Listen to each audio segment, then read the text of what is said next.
Hello and welcome. My name is Aurélie Salver and I am delighted to be with you today, facilitating this first session of the side event co-organized by UfM Secretariat and Konrad Adenauer Stiftung, Regional Program Political Dialogue South Mediterranean, on the role of youth in combating gender stereotypes in the audiovisual sector, held in the framework of the 4th UfM Women Conference from 16 to 20 of November. Please note that this event is translated to English, French, Arabic, Spanish, and also the sign language, as you can see on the screen. So you can choose your preferred language to follow us from the screen button. I will start by giving the floor to Ambassador Marisa Farrugia, Deputy Secretary General of the UfM in charge of social and civil affairs, to open officially this side event. Marisa, the floor is yours.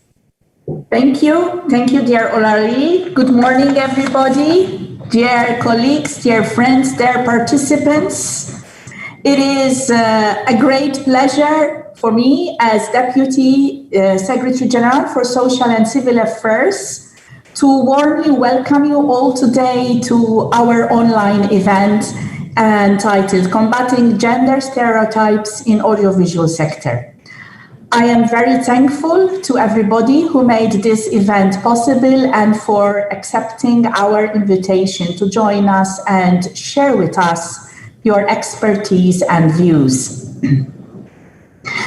The Union for the Mediterranean is a unique intergovernmental Euro-Mediterranean organization that brings together all countries of the European Union and 15 countries of the Southern and Eastern Mediterranean. The UfM plays a central role regarding the current challenges that we face in the Euro-Mediterranean region. This organization has always put gender equality and women empowerment at the heart of its agenda. This agenda was notably endorsed at the political level by the UfM ministers at the 4th Ministerial Conference on Strengthening the Role of Women in Society in Cairo 2017. Building on the 4 priorities of this declaration, one of which specifically addresses gender stereotypes, we acknowledge that transforming social norms and attitudes is required to ensure gender equality among citizens. Moreover, raising awareness in societies to help tackle gender stereotypes and sociocultural barriers is needed for gender equality. Today's discussion tackles one of the ministerial declaration priorities. This framework recognizes that hostile, degrading, and humiliating environments constitute a particular kind of violence, one that demeans women, lowers their self-esteem, and restricts their activities or choices. What happens to the portrayal of women in the performing arts does not happen in a vacuum.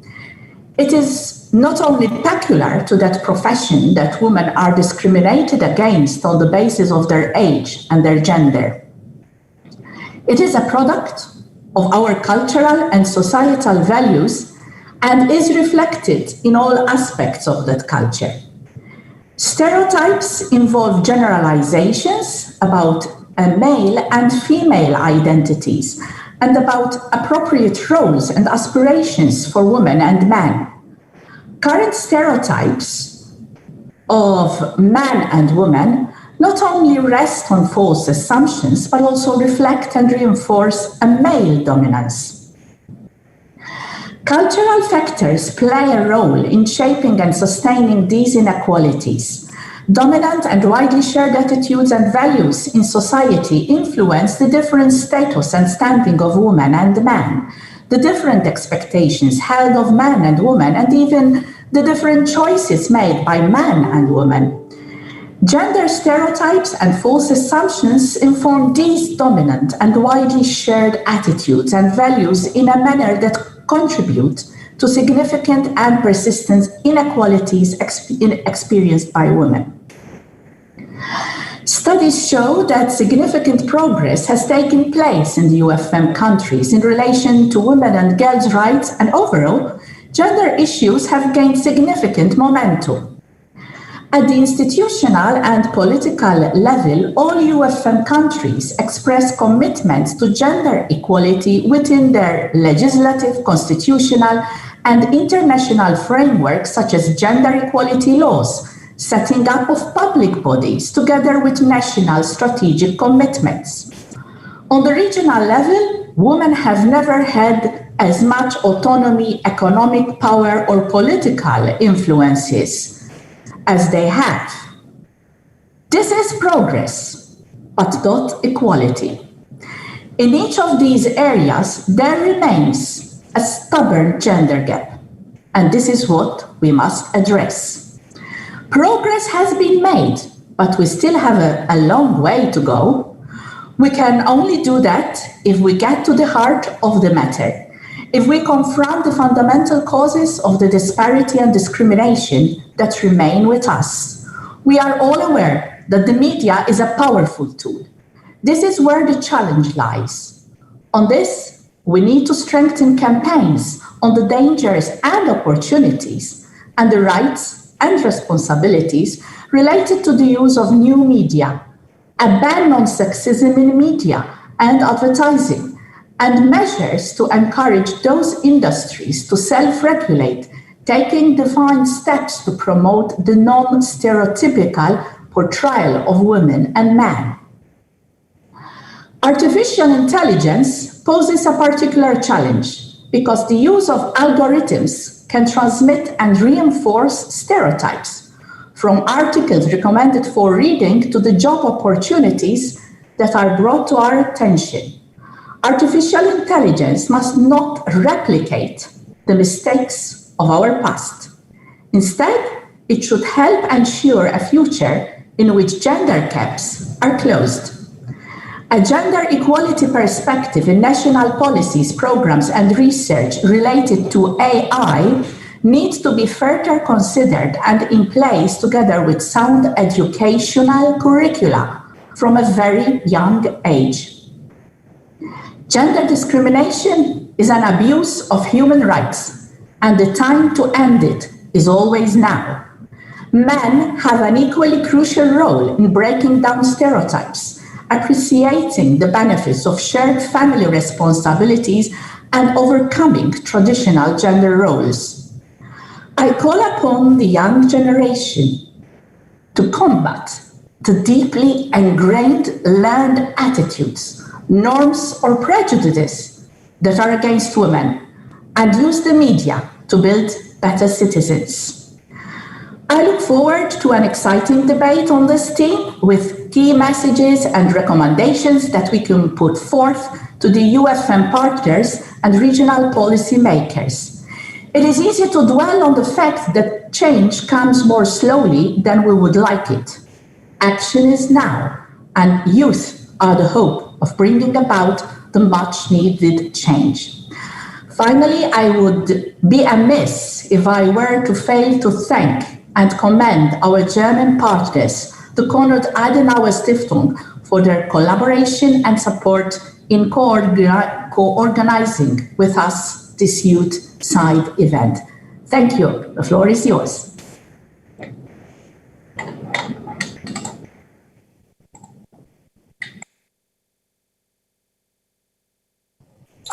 Thank you very much, Excellency, for this valuable introduction. We have less than an hour and a half to discuss with different panelists and also with our virtual audience about this topic. I would like to ask you to participate and share your valuable ideas and comments to this interactive dialogue through our different virtual platforms and use our hashtag #WomenForMediterranean. To the audience, please write your questions and comments during the 3 sessions of this side event through different virtual networks of UfM and KAS, Twitter, LinkedIn. You can see them on the screen now. We will have a space of a few minutes at the end of the session where speakers will try to answer your questions. I will now switch to French for the translators. Le thème du premier panel de cet événement vise à expliquer théoriquement les stéréotypes de genre et leur impact sur nos sociétés. Et sera animé par deux panélistes du nord et du sud de la Méditerranée, à savoir Dr Séverine Leloine, professeur à l'école de management de Grenoble et chef du département de la femme et du renouveau économique en France, et Dr Insaf Ouiba, cinéaste et critique, chercheuse en études cinématographiques et productrice de Tunisie. Donc je commence par une première question adressée tout d'abord à Dr Séverine Leloine. Séverine, je voudrais savoir comment vous définissez les stéréotypes de genre et comment nous les apercevons dans nos sociétés. En 2-3 minutes, si c'est possible. And if you can explain all that in 2-3 minutes, that would be great. Thank you. Séverine, vous êtes encore mieux. Thank you for your invitation. Attends, Séverine, vous m'entendez? Giving me the floor. Séverine, can you hear me? On ne vous entend pas bien. Vous pouvez parler plus fort? We can't hear you too well. I'm going to try and do that. Super. Super. Can you hear me better now? I have my volume to the max. Can you hear me all right now?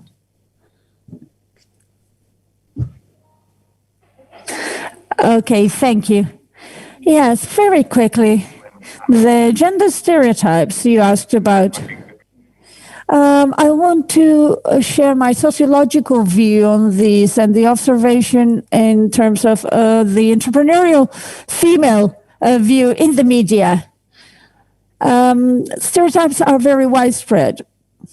When we express ourselves, when we live in society, when we teach a child to represent a chair, a table, a boy, a girl, we represent all this with images. And so images are very important because we learn with images. And so stereotypes, I want to insist, are not good or bad in themselves. We've got visual representations in our heads of things, otherwise we could not communicate among ourselves and function in life. If you give me, I give you the floor, I've got an image in my head of what is, taking the floor, speaking. I have a computer, a screen, and so on and so forth, and I have images of all that so that I can use it. Now, social norms determine certain stereotypes, and paleontologists say that stereotypes, gender stereotypes, come from very far. What I could say is that we know that the choice of the role of men and women in society are different, and this comes from a task allocation that comes from very far, like I said, women in the home, men outside of the home.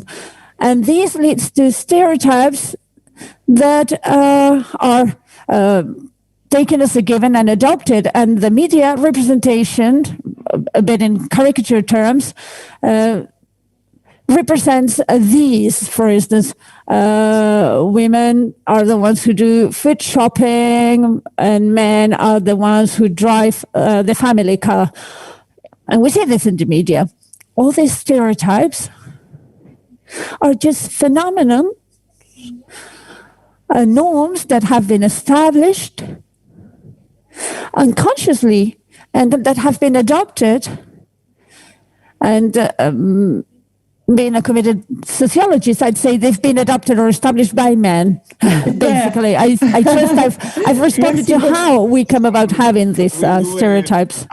Merci beaucoup, Séverine. Est-ce que je pourrais avoir la réponse aussi de Dr Insaf, en tant que cinéaste tunisienne et professeur en France? Comment vous définissez les stéréotypes de genre et quels sont, selon vous, leurs impacts sur nos sociétés? According to you, what are the impacts of these stereotypes in our society?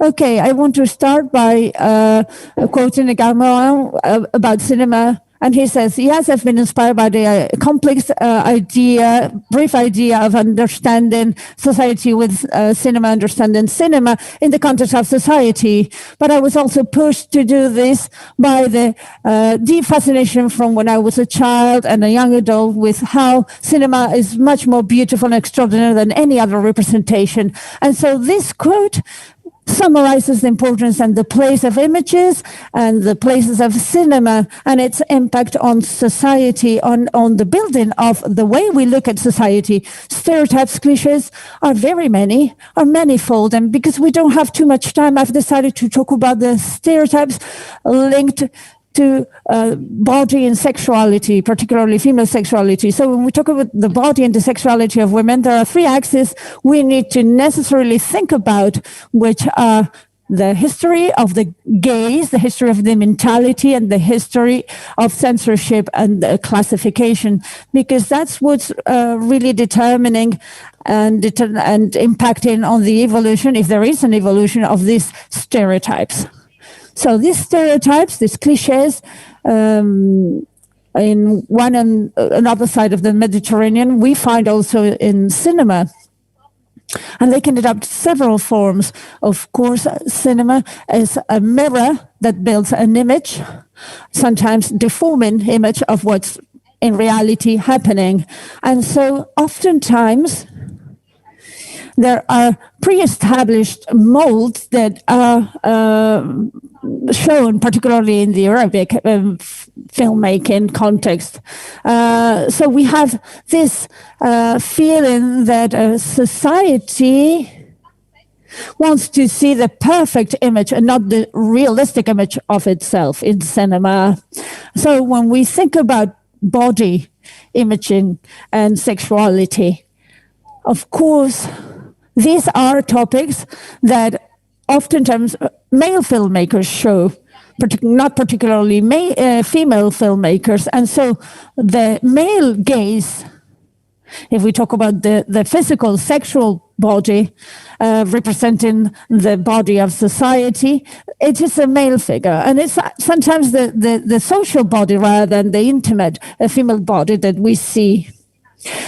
Now, in female cinema, we see different representations of the body and the intimate representation of the body. So how are we to do this? Should we be transgressing? Should we be suggestive?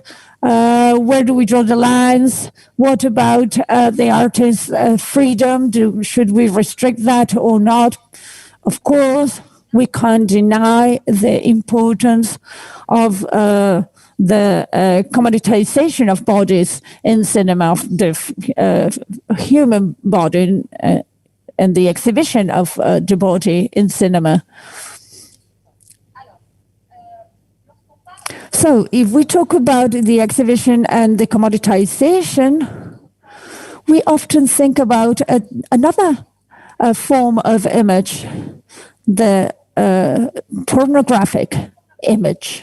If we talk about cinema, the pornographic image is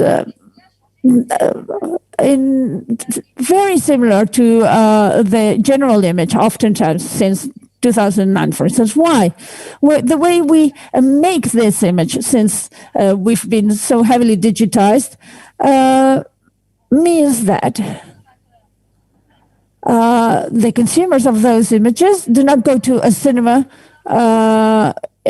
theater anymore. They can have very easy access on very many platforms on the internet to those images, and part of that audience, targeted audience, are young people.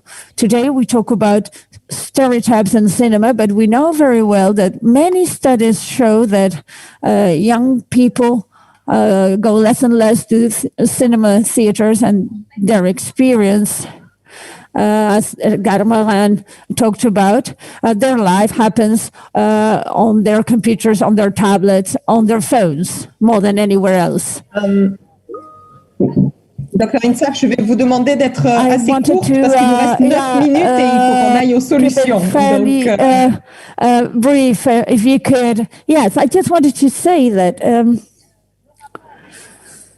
it is very important to talk about these images and not deny that this is what's happening, because pornographic images today, this format, is having an impact on the relations between men and women, and even an impact on the women's self-image about their bodies. On pourrait continuer. Okay, thank you so much. C'est passionnant. It's very fascinating, so we can continue Je voudrais vous demander à toutes les deux, je vais commencer par Séverine, qu'est-ce qu'on peut faire pour défier ces stéréotypes de genre et les éradiquer de nos sociétés? And eradicate them from our societies? What kind of solutions or ideas for solutions, being specific, could you share with us?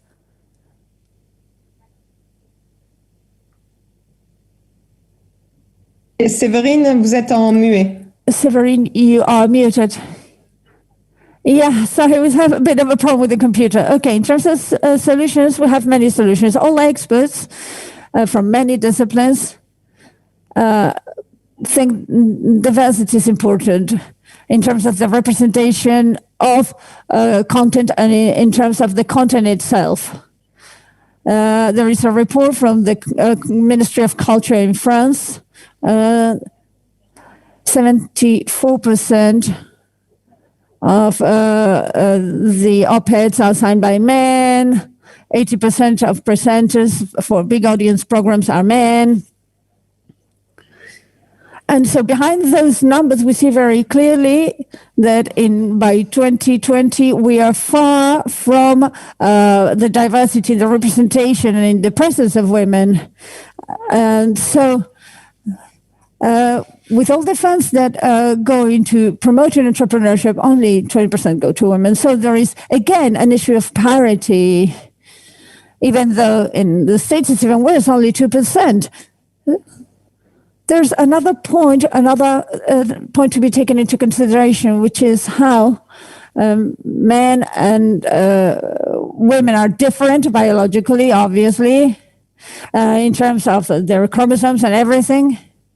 But here we have 3 women on screen, and we are very different in our ideas, in our physical traits, in the way we dress, in the way we talk.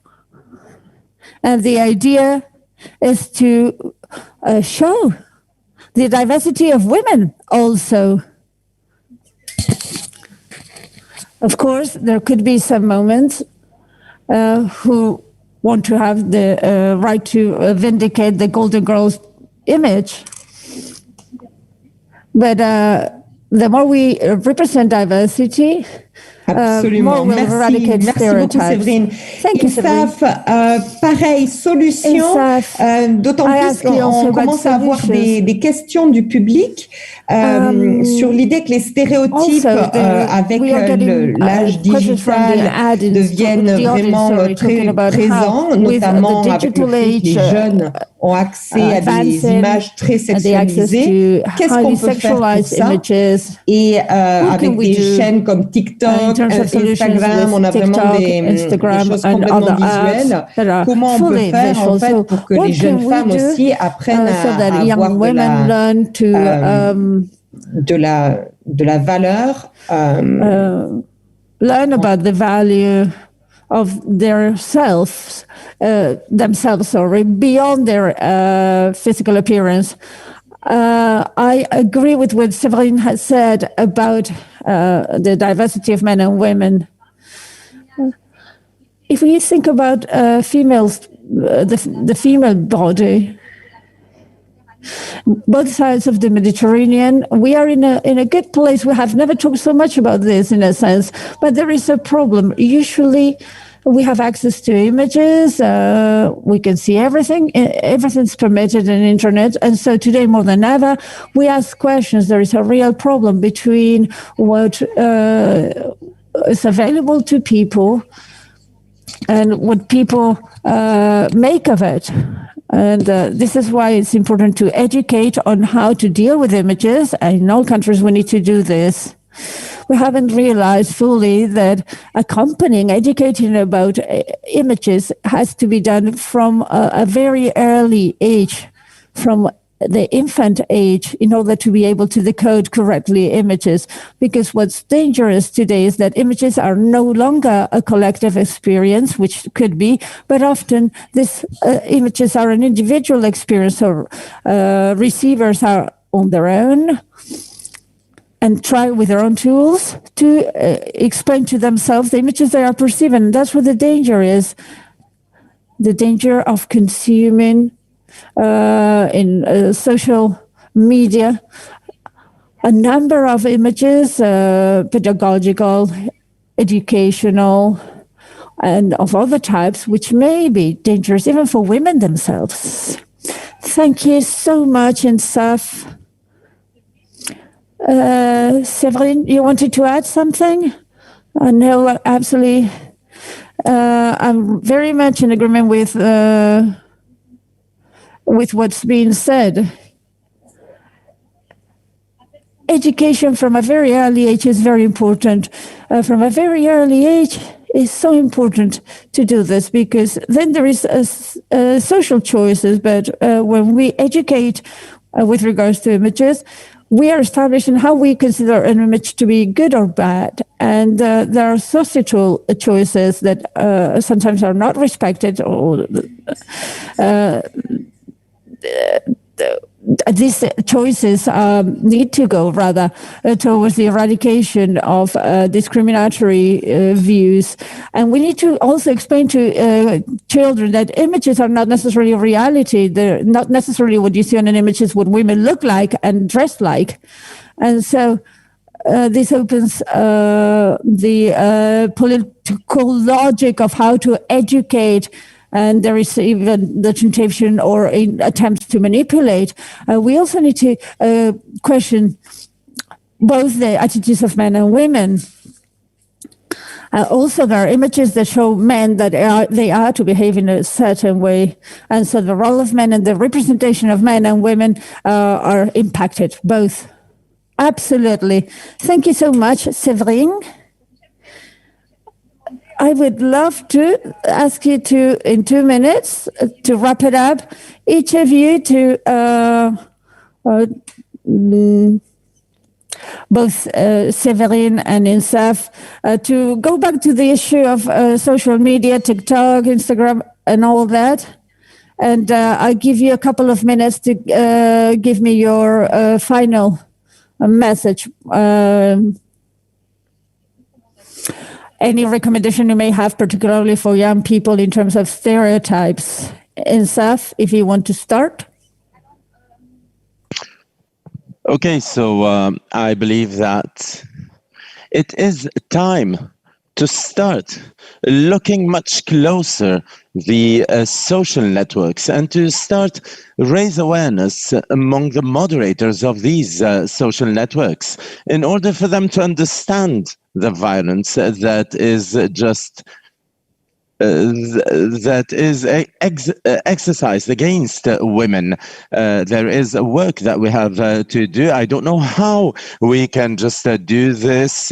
I don't know if we have to work on a pedagogical level or legislative level. We need to think. We need to think how to talk to these moderators. We need to talk also to the young people who are just exchanging information on the social networks, basically, to create a dialogue for them just to be aware. So the young people will be talking with other people. They will be analyzing together, thinking together, boys and girls, on how to build new social networks that will just go against violence against women.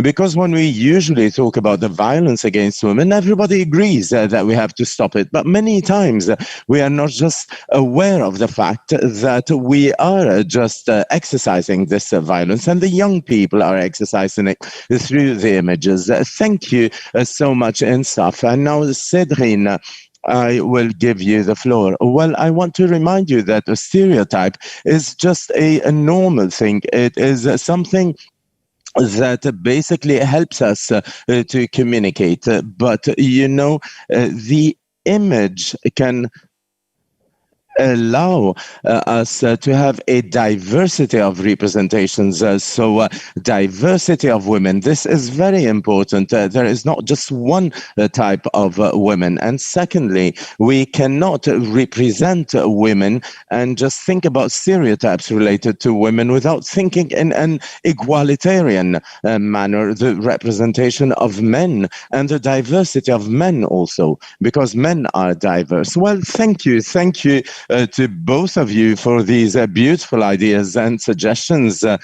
These were just very important thoughts, and we're going to continue this panel with some other speakers. We'll have just a short pause, just a few minutes, and then we'll continue later on.